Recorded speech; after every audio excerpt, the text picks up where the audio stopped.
विक्रम, तुला अजूनही असं वाटतंय लिंगप्पा बरोबर घेतलेला पार्टनरशिपचा निर्णय योग्य आहे? हो.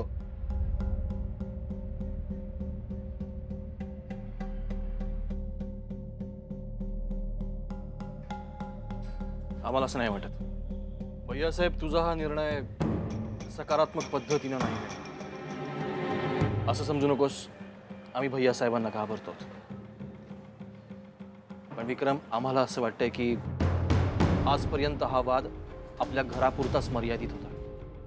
तुझ्या ह्या निर्णयामुळे कदाचित, आणि विक्रम, या तिघींनी आपलं कुटुंब एकत्र आणण्याचा जो निर्णय घेतलाय त्याचा काही विचार केलास? त्याने आम्हाला काही फरक पडत नाही भैया.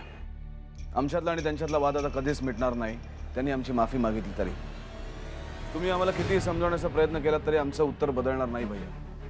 लिंगप्पाशी आम्ही पार्टनरशिप करणार आणि रणवीर राजांपेक्षा जास्त पैसे त्यांना आम्ही कमवून दाखवणार. आम्हाला असं वाटतं की तू अजूनही रागात आहेस. हरकत नाही, या विषयावर आपण पुन्हा केव्हा तरी बोलूया.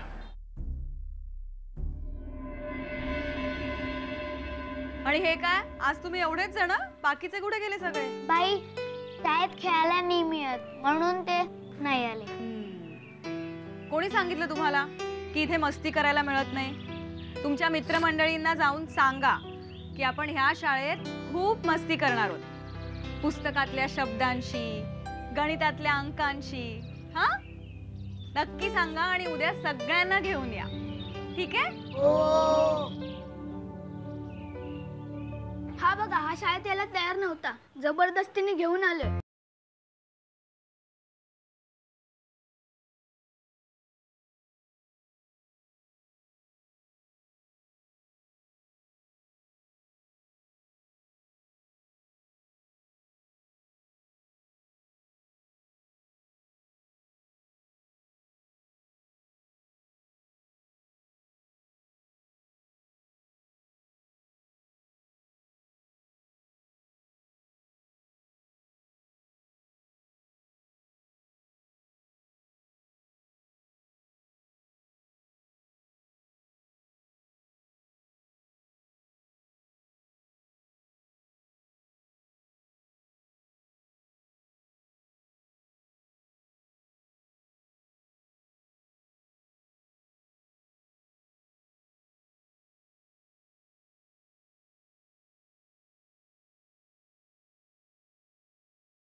पुन्हा तीच कोठडी आणि पुन्हा तोच अंधार.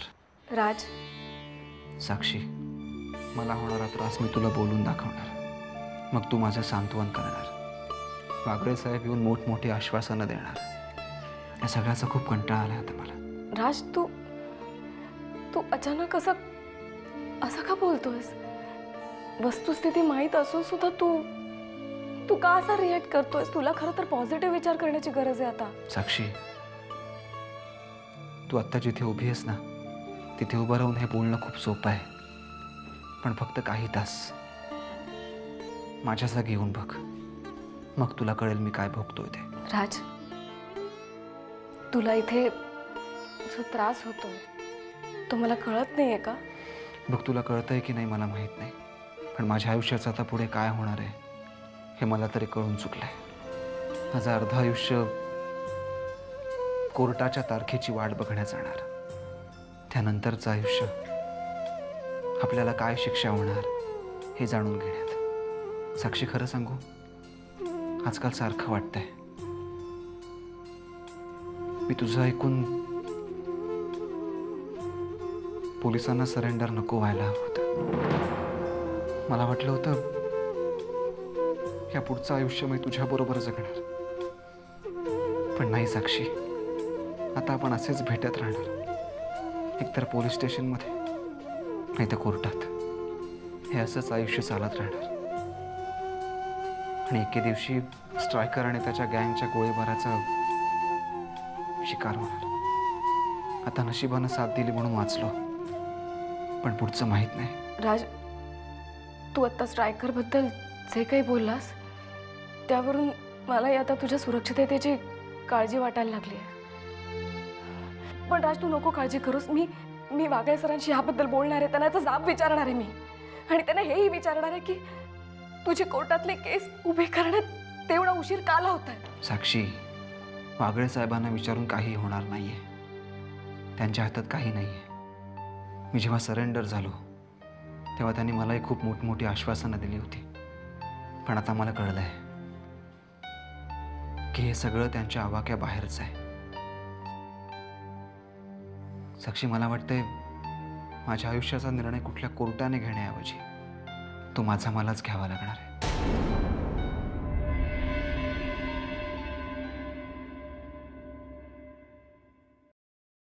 साईमा, कशा आहात तुम्ही? आम्ही ठीक आहोत. बोल, काय काम होतं? काही नाही, नेहमीच डॉक्युमेंट्सवर सह्या हव्या होत्या. दे ना. बस.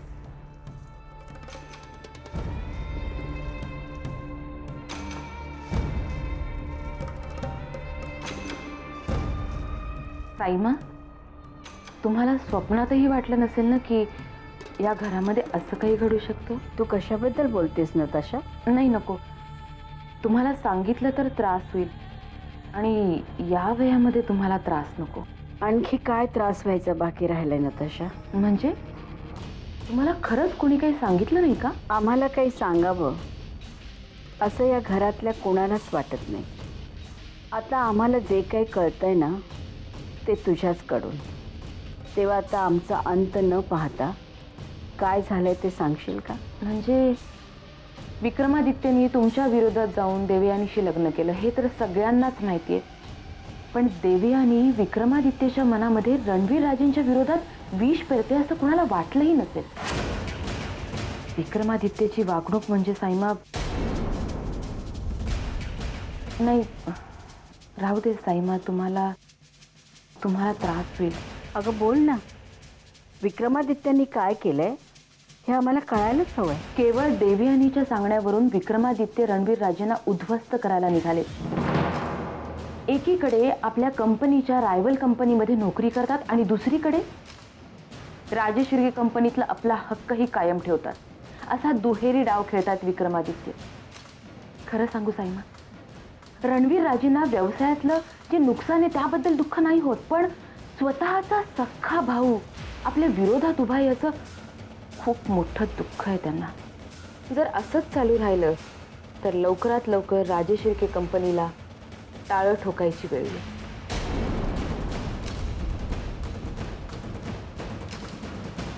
असं तुम्हाला नाही वाटत? आम्हाला काय वाटतं यापेक्षा यातून मार्ग कसा काढता येईल हे महत्त्वाचं आहे, असं नाही का तुला वाटत? मार्ग आहे साईमा. म्हणजे जर तुम्ही प्रियदर्शनीला समजावून सांगितलं तर नक्कीच काहीतरी मार्ग निघेल. नताशा, इथं प्रियदर्शनींचा काय संबंध आहे? साईमा, जरी विक्रम आणि नीलराजेंनी राजेशिर्केंशी संबंध ठेवला नसला तरी प्रियदर्शनींचे त्यांच्याशी चांगले संबंध आहेत. त्या नेहमी त्यांना भेटत असतात, तुम्हाला माहीतच असेल. तू खरं सांगतेस नताशा? म्हणजे तुम्हाला माहीत नाही, पण हे खरं आहे. तर साईमा, मी म्हणत होते जर प्रियदर्शनींनी विक्रमादित्यना सांगितलं तर विक्रमादित्य त्यांचं नक्की ऐकतील.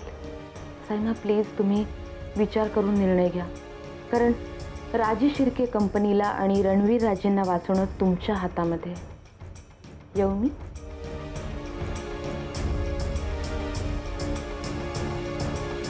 राज प्लीज मला प्रॉमिस कर की तू असला कुठलाही चुकीचा निर्णय घेणार नाहीयेस. राज, तुला माझी शपथ आहे. कुठल्या शब्दाच्या गोष्टी करते साक्षी? आज तुझ्यामुळे मी या कोठडीत आहे. तू जर मला सरेंडर व्हायला भाग पाडलं नसतंस ना तर आज ही वेळ आलीच नसती. साक्षी बघ, मला काही वेळासाठी एकट्याला सोड. प्लीज इथून निघून जा. Get lost. राज प्लीज जा.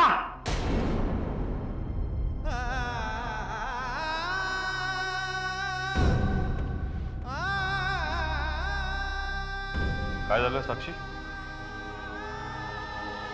वागळे सर, तुम्ही मला प्रॉमिस केला होतात ना तुम्ही म्हणाला होता की राजची लवकरात लवकर सुटका करून देईन म्हणून. काय झालं पुढे?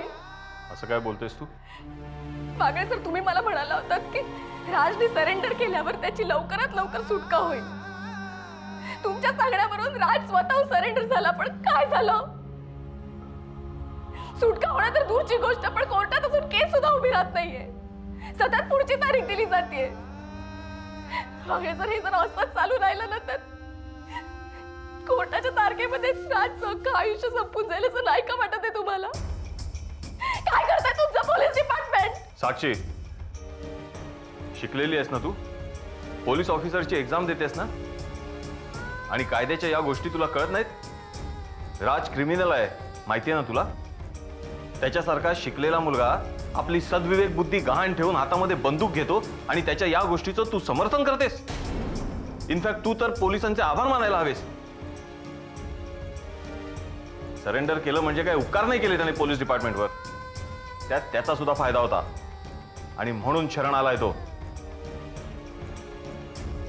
आणि ही गोष्ट तुला सुद्धा नीट माहिती आहे नाही का? सॉरी वागळे सर, माझं चुकलं. तुमची एकमेकांबद्दलची ओढ मी समजू शकतो, पण सत्य परिस्थितीमध्ये न्यायालयावर विश्वास ठेवण्याव्यतिरिक्त तुम्ही आणि मी काही करू शकत नाही. गोष्ट लक्षात घ्या.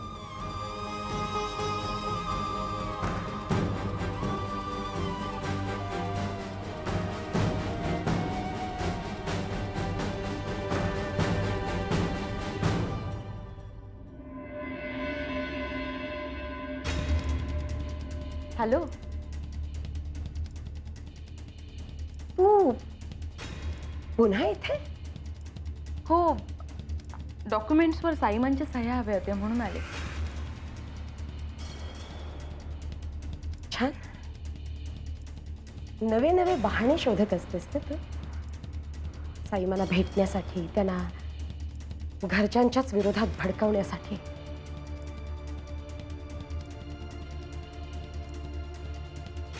गैरसमज, पुन्हा गैरसमज.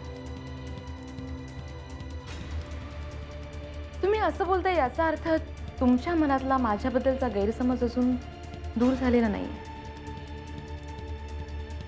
पण एका गोष्टीचा विचार करा ना, साईमांना दुसऱ्यांच्या बाबतीत भडकावून माझा काय फायदा होणार आहे?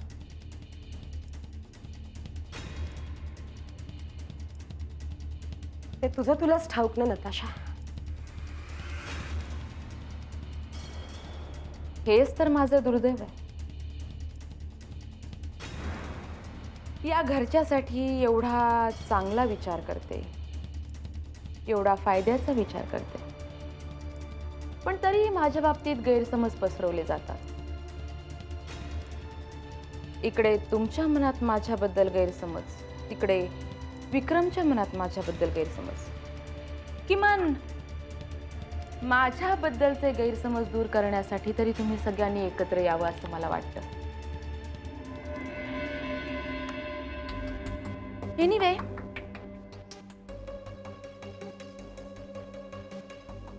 मध्यंतरी तुम्ही म्हणाला होतात की सगळ्यांना एकत्र आणणार आहात. काय झालं त्याचं? आज खरंच गरज आहे की सगळ्यांनी एकत्र यायला हवं. आणि हो, प्लीज तुम्ही विक्रमला तेवढं समजवा. आपल्या रायव्हल कंपनीमध्ये काम करून तो रोज राजे शिर्के ग्रुप ऑफ इंडस्ट्रीजचं नुकसान करतोय. हे सगळं तू आम्हाला का सांगतेस नताशा? कारण तुम्हीच त्यांना समजावू शकाल. विक्रम नीलराजेचं ऐकतो, नीलराजे तुमचं ऐकतात. तेव्हा प्लीज प्लीज पुढाकार घेऊन तुम्ही विक्रमला समजवा. एक गोष्ट तुला समजवण्याची गरज आहे नताशा. आमच्या घरातल्यांना समजवण्यासाठी आम्हाला कुठल्याही परक्या सल्लागाराची गरज नाही, कधीच भासली नाही. कंपनी चालवायला लागतात सल्लागार. आम्हाला आमचं घर चालवायला कुठल्याही सल्लागाराची गरज नाही. त्यामुळे तुझी ही बुद्धिमत्ता जर तू कंपनीच्या कामापुरतीच मर्यादित ठेवलीस तर तुझ्यासाठीच फार बरं होईल नताशा. Your right. पण काय कंपनीच्या कामामुळे झालेले दुःखी रणवीरराजे मी जवळून पाहते. जास्तीत जास्त वेळ आम्ही एकत्र असतो ना, आणि दुःख या गोष्टीचं आहे की माझ्याशिवाय दुसरं त्यांना कोणीच ओळखू शकत नाही. तेव्हा बघा, शक्य झालं तर सगळ्यांना एकत्र आणा. म्हणजे माझी तशी जबरदस्ती नाहीये. It's your wish. येते.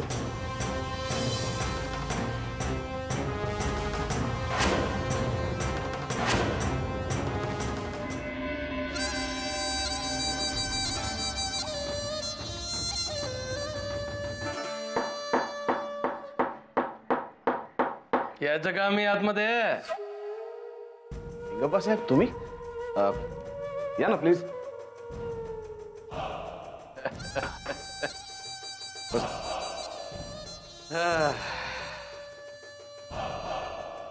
थँक्यू. एकदम तुम्ही अचानक इकडे, काय प्रॉब्लेम? प्रॉब्लेम ಇಲ್ಲ. एक खुश खबर द्यायचं होतं. तुम्ही ते ऑफिसमध्ये येईपर्यंत आम्हाला आय कुड नॉट वेट, म्हणून आम्ही आलो इकडे. काय खुश खबर आहे? आधी तोंड तर गोड करावं. घ्या.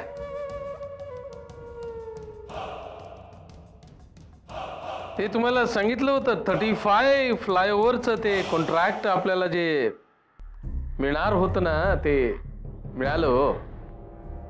आपण पार्टनरशिप मध्ये आल्यापासून हे पहिलं करोड रुपयाचं प्रोजेक्ट येते 8 दिवसात फॉर्मॅलिटी कंप्लीट होऊन कमाला सुरुवात होणार बघा. ही तर खरंच खूप आनंदाची बातमी आहे लिंगप्पा साहेब.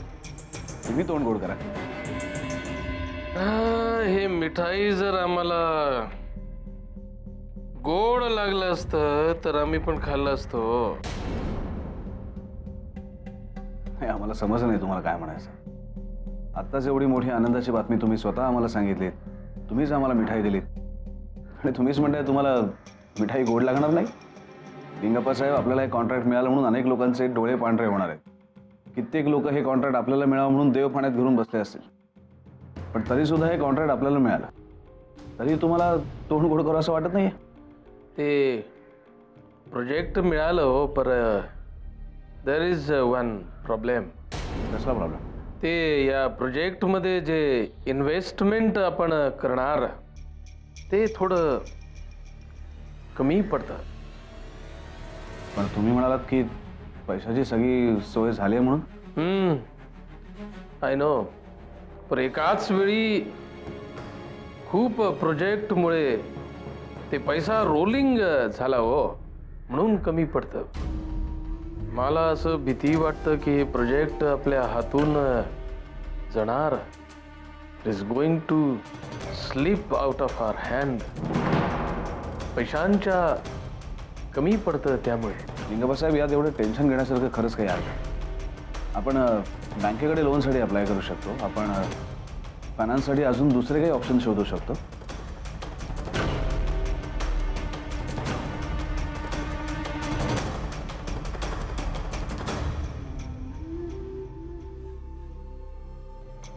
तुमच्या समोर हा सब्जेक्ट काढण्याआधी हे सगळा विचार करून झाला हो, पण नो यूज, उपयोग नाही. बँकेकडनं लोन काढायचं म्हटलं तर I have already crossed the limit.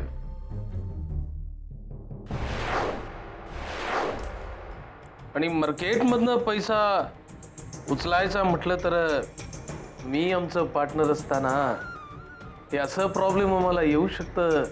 लोक हसतील की हो आम्हाला. Nobody will believe that Vikramaditya हे project is going out of our hand. हे समजून तुम्हाला किती वाईट वाटतं हे कळतं हो आम्हाला. But there is no fault of yours. या प्रोजेक्टमध्ये सगळा फिनान्स आमचा असणार आम्हीच म्हटलं होतं, पण आता आय एम हेल्पलेस. आम्हाला असं वाटतं लिंगाबा साहेब की ही संधी जर आपल्या हातातून गेली तर तो सगळ्यात मोठा मूर्खपणा ठरेल. नाही तसं तुमच्याकडे एक फॉरेन बँक आहे हो, पर ते सिक्युरिटी मागतात आणि सध्या आमच्याकडे आय डोंट हॅव एनिथिंग, काही नाही.